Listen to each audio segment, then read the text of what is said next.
खलाङ्काङ्कतेजोऽधिकामोऽधिवक्त्रम्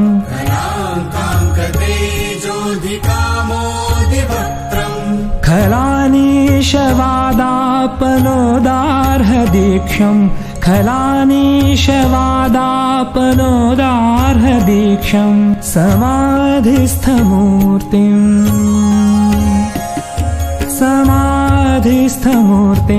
भजे ज्ञानदेवम् समाधिस्थमूर्तिम् भजे ज्ञानदेवम्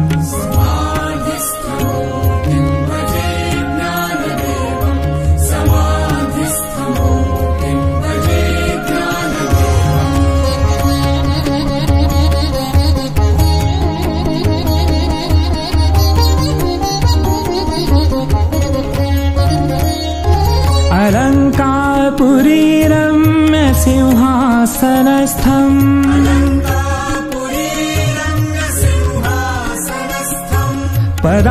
पदाम्भोजतेजः स्फुरदिक्प्रदेशम्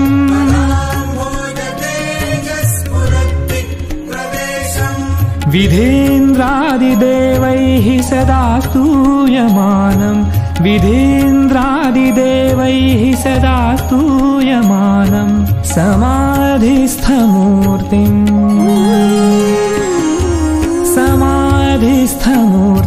भजे ज्ञानदेवम् समाधिस्थमूर्तिम् भजे ज्ञानदेवम्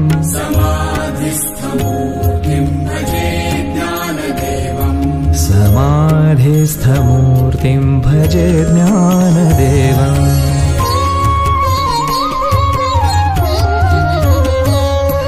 गदा शङ्खचक्रादिभिर्भाविताङ्गम्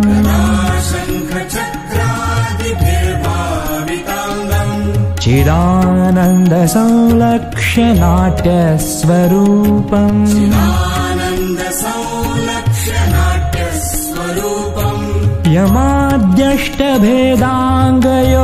यमाद्यष्टभेदाङ्गयोगप्रवीणम् यमाद्यष्टभेदाङ्गयोगप्रवीणम् समाधिस्थमूर्तिम्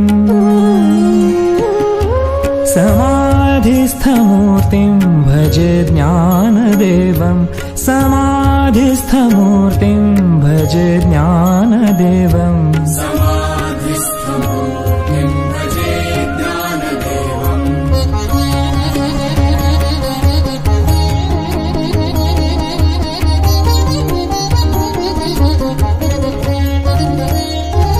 लुलायस्य वक्त्राच्छ्रुतिम् पाठयन्तम्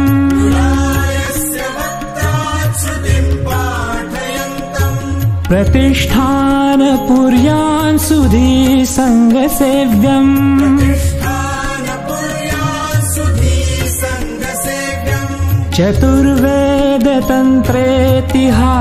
चतुर्वेदतन्त्रेतिहासादिपूर्णम् चतुर्वेदतन्त्रेतिहासादिपूर्णम् समाधिस्थमूर्तिम्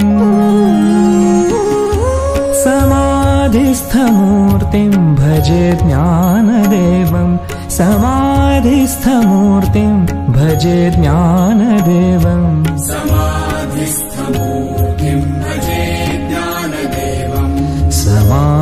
समाधिस्थमूर्तिम् भजे ज्ञानदेवम्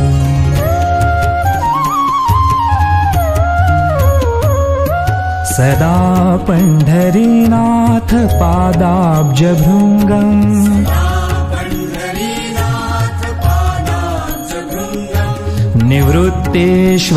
निवृत्तेश्वरानुग्रहात् प्राप्ततत्त्वम्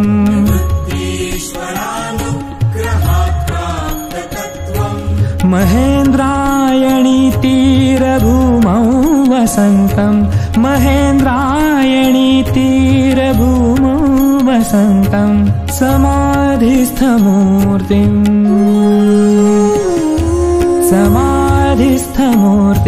भजे ज्ञानदेवम् समाधिस्थमूर्तिम् भजे ज्ञानदेवम्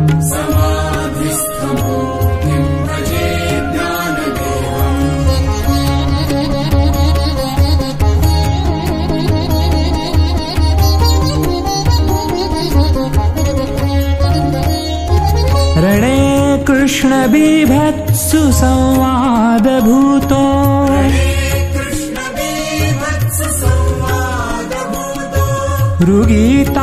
ऋगीतार्थबोधाय ज्ञानेश्वरी वै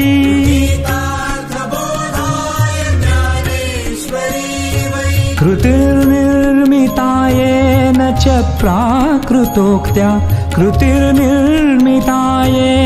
च प्राकृतोक्त्या समाधिस्थमूर्तिं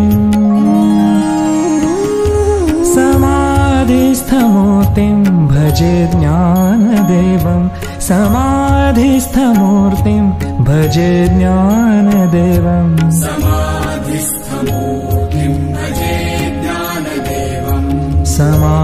समाधिस्थमूर्तिं भजे ज्ञानदेवम्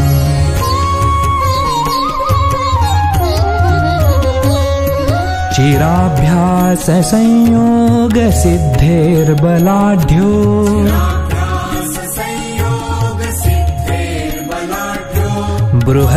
बृहद्व्याघ्रशायी महाञ्चाङ्गदेवः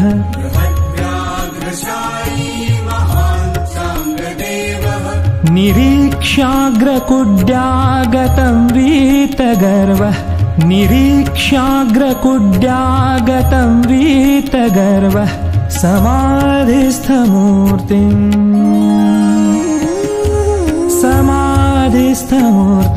भजे ज्ञानदेवं समाधिस्थमूर्तिं भजे ज्ञानदेवं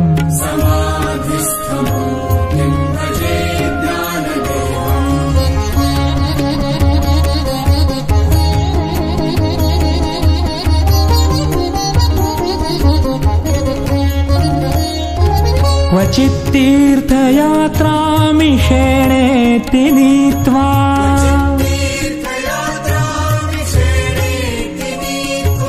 स्वसंवेद्य तत्त्वं न जानासि विष्णोः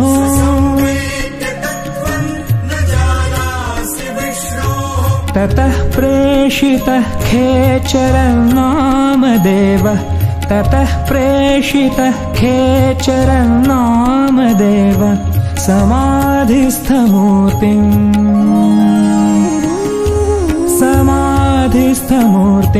भजे ज्ञानदेवं समाधिस्थमूर्तिं भजे ज्ञानदेवं समाधिस्थमूर्तिं भजे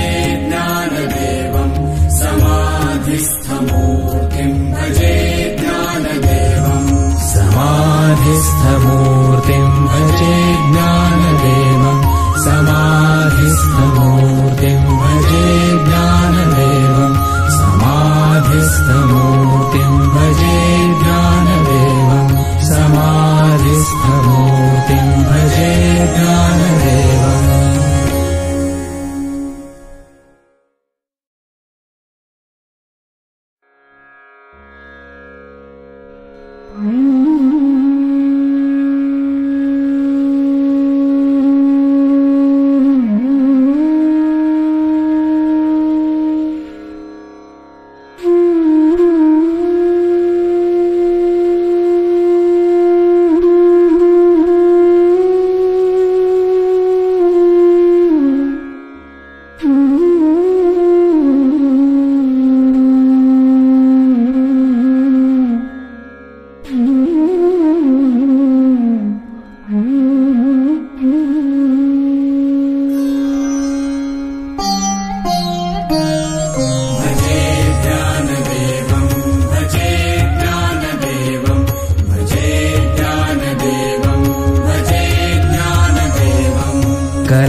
कलावज्ञजीवोद्धरार्थावतारम्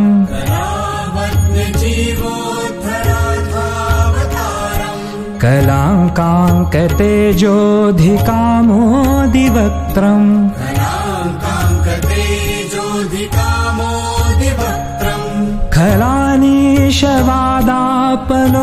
खलानीशवादापनोदार्हदीक्षम् खलानीशवादापनोदार्हदीक्षम् समाधिस्थमूर्तिं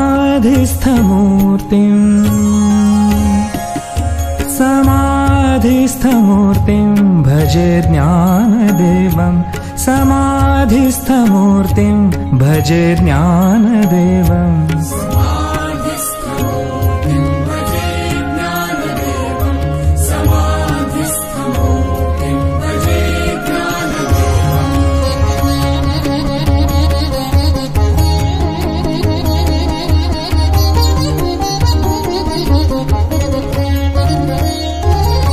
अलङ्कारपुरी रम्य सिंहासनस्थम्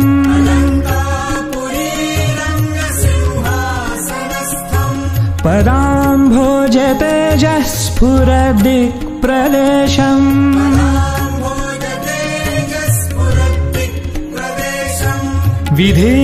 विधीन्द्रादिदेवैः सदा स्तूयमानम् विधीन्द्रादिदेवैः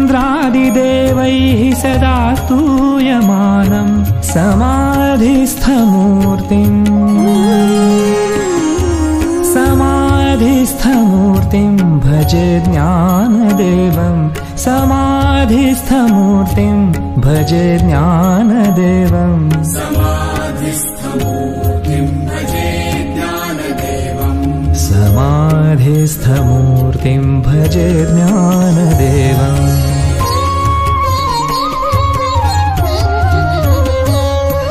गदा शङ्खचक्रादिभिर्भाविताङ्गम्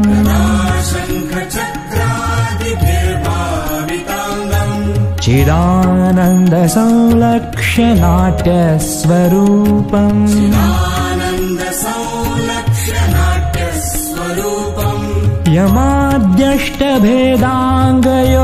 यमाद्यष्टभेदाङ्गयोगप्रवीणम् यमाद्यष्टभेदाङ्गयोगप्रवीणम् समाधिस्थमूर्तिम् समाधिस्थमूर्तिं भजे ज्ञानदेवं समाधिस्थमूर्तिं भजे ज्ञानदेवं समाधिस्थमूर्तिं भजे ज्ञानदेवं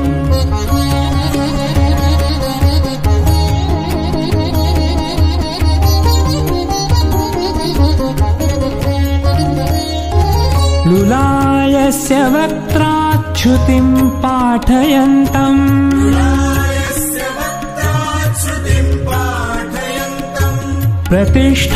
प्रतिष्ठानपुर्यान् सुधी सङ्गसेव्यम्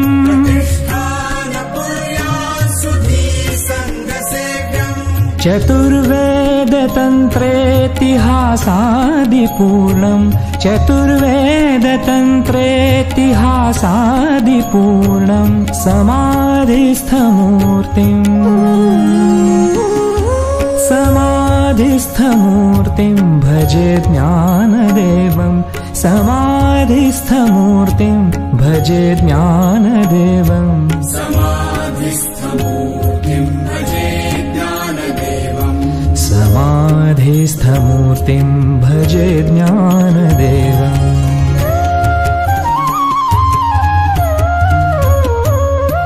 सदा पण्ढरीनाथ पादाब्जभृङ्गम्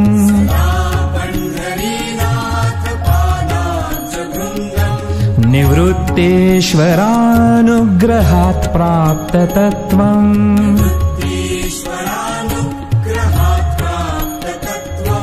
महेन्द्रायणी तीरभूमौ वसन्तम् महेन्द्रायणी तीरभूमौ वसन्तम् समाधिस्थमूर्तिम्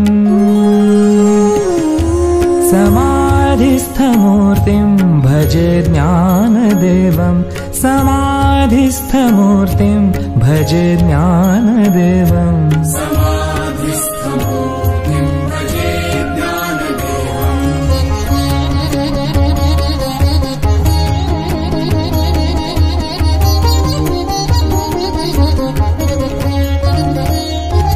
रणे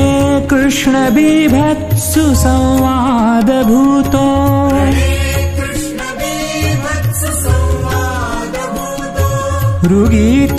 ऋगीतार्थबोधाय ज्ञानेश्वरी वै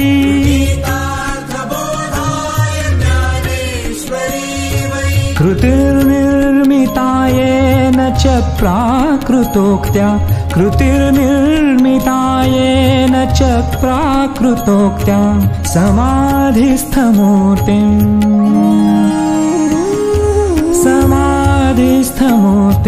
भजे ज्ञानदेवं समाधिस्थमूर्तिं भजे ज्ञानदेवं समाधिस्थमूर्तिं भजे ज्ञानदेवं समाधिस्थमूर्तिं भजे ज्ञानदेवम्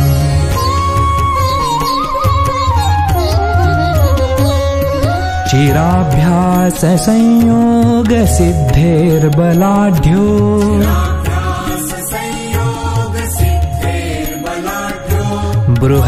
बृहद्व्याघ्रशायी महान् चाङ्गदेवः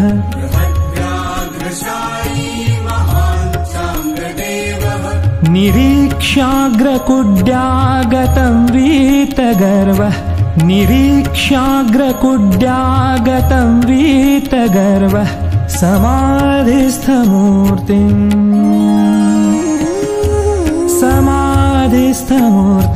भजे ज्ञानदेवं समाधिस्थमूर्तिं भजे ज्ञानदेवं समाधिस्थमूर्तिं भजे ज्ञानदेवं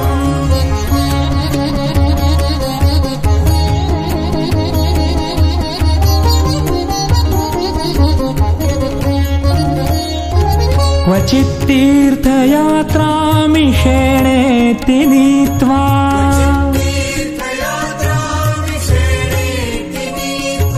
स्वसंवेद्य तत्त्वं न जानासि विष्णोः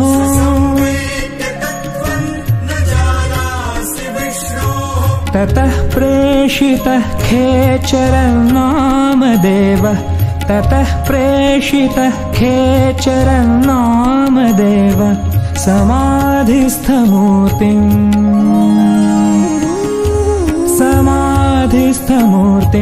भजे ज्ञानदेवं समाधिस्थमूर्तिं भजे ज्ञानदेवं समाधिस्थमूर्तिं भजे ज्ञानदेवं समाधिस्थमूर्तिं भजे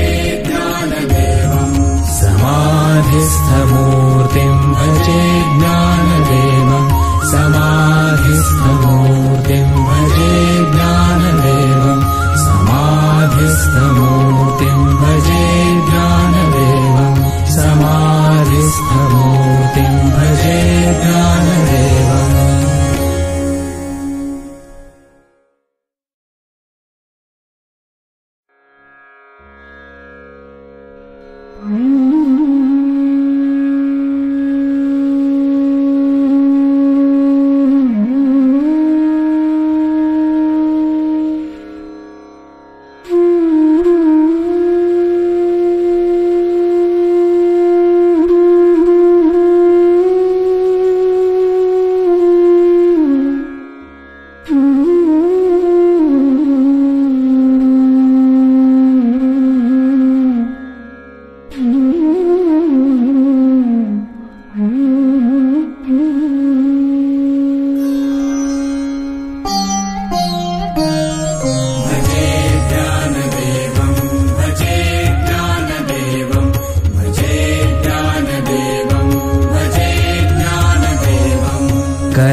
कलावज्ञजीवोद्धरार्थावतारम्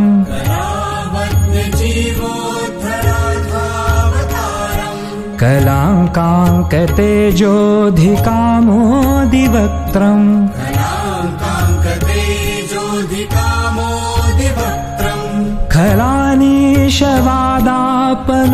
खलानीशवादापनोदार्हदीक्षम् खलानीशवादापनोदार्हदीक्षम् समाधिस्थमूर्तिं भजे ज्ञानदेवं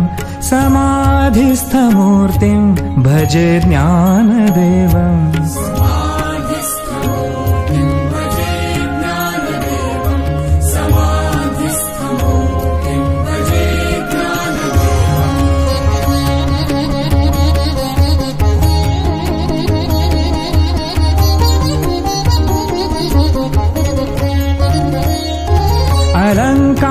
अनन्तापुरीरम्य सिंहासनस्थम्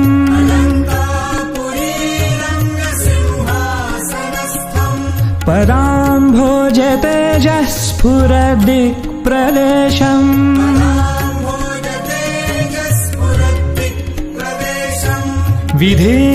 विधीन्द्रादिदेवैः सदा स्तूयमानम् विधीन्द्रादिदेवैः सदा स्तूयमानम् समाधिस्थमूर्तिम्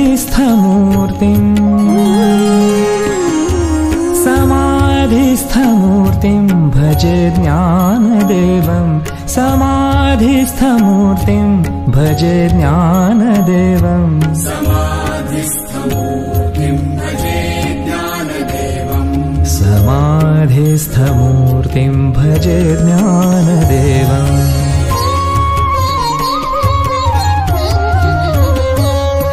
गदा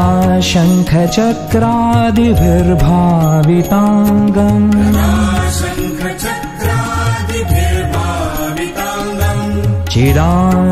चिदानन्दसंलक्ष्य नाट्यस्वरूपम्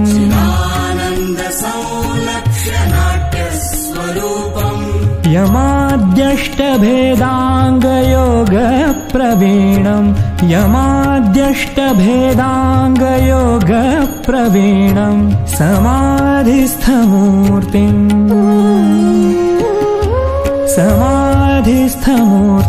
भजे ज्ञानदेवम् समाधिस्थमूर्तिम् भजे ज्ञानदेवम् समाधिस्थमूर्तिम् भजे ज्ञानदेवम्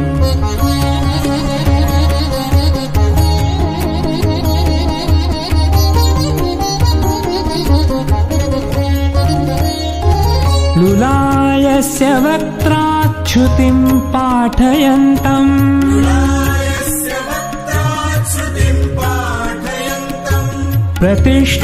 प्रतिष्ठानपुर्यान् सुधीसङ्गसेव्यम्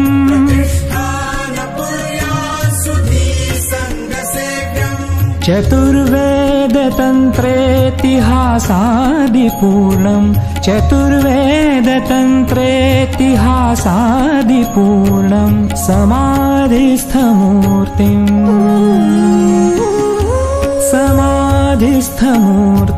भजे ज्ञानदेवम् समाधिस्थमूर्तिम् भजे ज्ञानदेवम् समाधिस्थमूर्तिम् भजे ज्ञानदेवम् समाधिस्थमूर्तिम् भजे ज्ञानदेवम्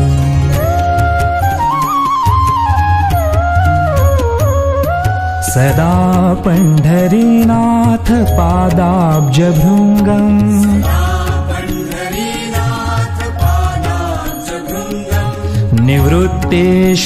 निवृत्तेश्वरानुग्रहात् प्राप्ततत्त्वम्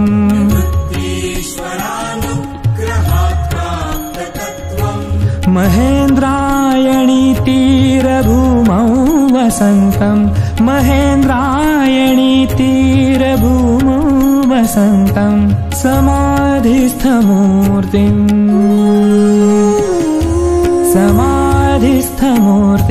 भजे ज्ञानदेवम् समाधिस्थमूर्तिम् भजे ज्ञानदेवम् समाधिस्थमूर्तिम् भजे ज्ञानदेवम्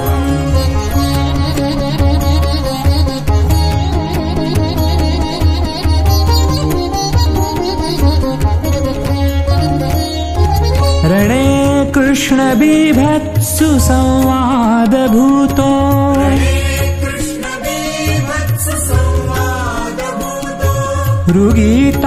ऋगीतार्थबोधाय ज्ञानेश्वरी वै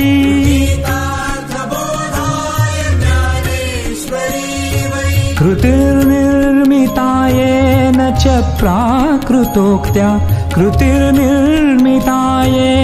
च प्राकृतोक्त्या समाधिस्थमूर्तिम्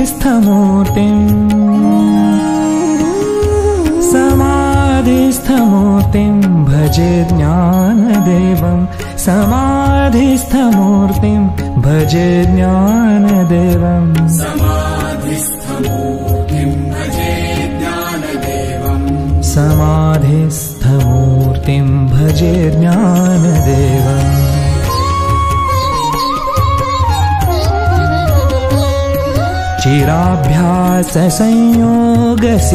चिराभ्याससंयोगसिद्धेर्बलाढ्यो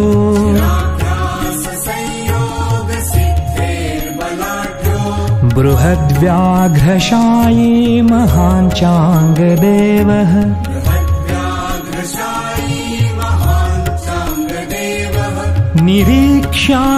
निरीक्ष्याग्रकुड्यागतं वीतगर्वः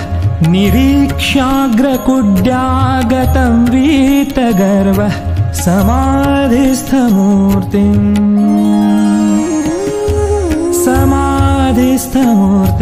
भजे ज्ञानदेवं समाधिस्थमूर्तिं भजे ज्ञानदेवम्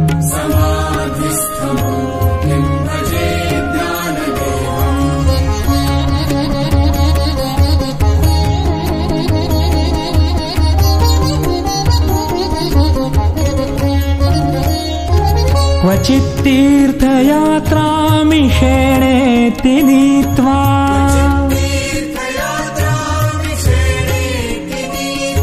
स्वसंवेद्य तत्त्वं न जानासि विष्णोः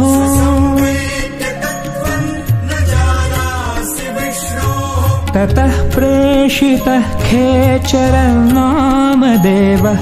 ततः प्रेषितः खेचरं नामदेव समाधिस्थमूर्तिं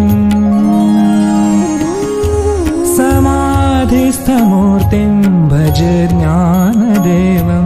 समाधिस्थमूर्तिं भजे ज्ञानदेवम् समाधिस्थमूर्तिं भजे ज्ञानदेवं समाधिस्थमूर्तिं भजे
Apóstol